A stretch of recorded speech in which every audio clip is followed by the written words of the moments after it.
audience members. Hello, hello. Hi. Hi. Okay. All right.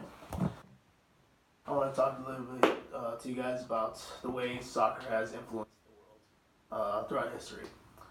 One of the first and one of the more important times was during World War One, where British, German, and French troops had been fighting for about 7 months, and they were living trenches yards from each other, very close. But around Christmas time, everyone had kind of decided that they wanted to get together, and when during Christmas, they got together, exchanged gifts, exchanged stories, and during that time, someone found a soccer ball, and 100 over 100 soldiers were playing soccer. Men that had been fighting for about 7 months, and the Germans won 3-2. I believe it was against England. Those two countries that were playing, and the next day, I mean, there was the ceasefire was over, and there was no fraternization after that. But for the players involved, it let them see the humanity and let them understand the people they were fighting. They were meant like that. They weren't just some faceless enemy. Another time that soccer is kind of promoted peace was in South Africa, in the prison that Nelson Mandela was held in for all that time. In that prison, for years, the prisoners wanted to be able to play soccer, and they petitioned to play soccer, and they were rejected and punished because it was a horrible place to be. But eventually, their voices were heard, and they got to play soccer. So the Makana Football Association was created, and they made nets out of seaweed, and over half the prison was either on one team or another. A few of the refs, one ref in particular, went on to become the president of South Africa, Jacob Zuma, in 2009. Other people eventually that played in the league learned their organizational skills, and eventually were able to hold offices in the new South Africa after the apartheid. And a few also earned degrees in while playing. And the sport gave them a sense of normality and gave them a sense of hope when they really had none.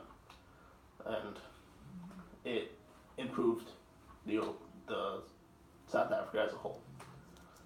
Another time where soccer was a symbol for peace was when Gandhi he saw soccer as a potential for working class citizens in India, and he started a soccer club called the Passive Registered Soccer Club, and he gave opportunities to non-white players to be able to play and participate in the sport, and that paved the way for African players to be able to play professionally and make money, make a living to be able to play professionally. It also paved the way for the South African World Cup in 2010. Another very, very important time when soccer was an incredible influence was when Didier Drogba, a national hero for Ivory Coast, one of the greats in soccer history. Ivory Coast is actually going through a war in the 2000s, a civil war between the rebels and the government.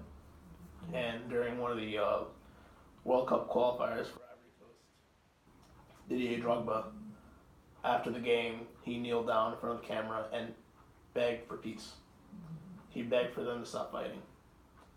And because of that, because he was such a national hero, because of soccer, people started to talk. They started to talk, and a year later, the war was over.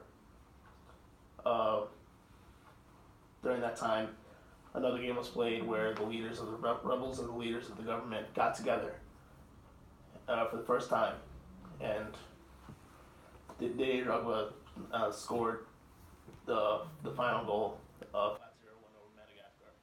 But the impact that it had on the country was enormous. another very important, more recent development that soccer has improved the world is in the U.S. national team, in the women's U.S. national team.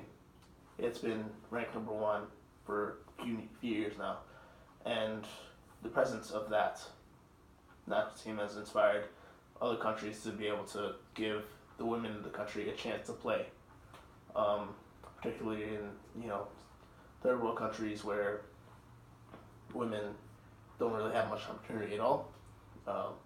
Now suddenly, the U.S. national team, the women's U.S. national team, has given women the respect that they deserve, and other countries are following suit. And slowly but surely, they're becoming a very legitimate sport and improving the lives of women around the world. And that's my presentation. Thank you for listening. Thank you, Bumpy. Okay.